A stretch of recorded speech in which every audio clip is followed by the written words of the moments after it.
আজকে সকালের জলখাবারে ছিল গরম গরম কড়াইশুঁটির কচুরি। আর এর জন্য দেখো এখানে কড়াইশুঁটির মা পুর তৈরি করে নিচ্ছে।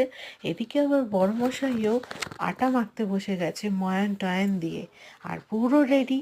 এদিকে দেখো আটা মাখা রেডি হয়ে গেছে, লেচিও করে নিয়েছে।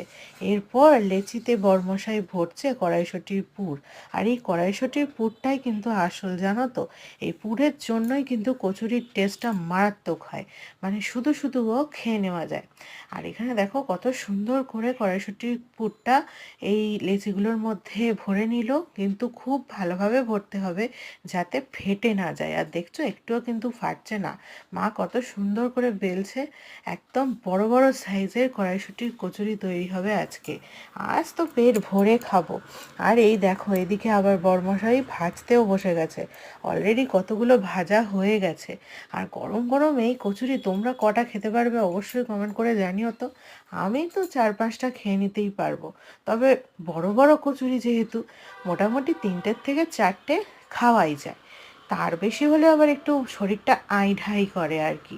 এরকম ফুলকো ফুলকো নরম নরম কড়াইশুঁটির পুর ভরা কচুরি, তার সাথে রয়েছে এই যে শীতকালীন ছোট ছোট আলু দিয়ে, গোটা গোটা আলু অবশ্য দিয়ে, মটরশুঁটি দিয়ে আলুর এইরকম দম, আহা আহ কি যে বলবো, কি যে টেস্ট। আর কালো জিরেও দিয়েছে, দেখছো ভেতরে পুর কিন্তু একদম দেখা যাচ্ছে, বলতে পারবে না ফলস কেস।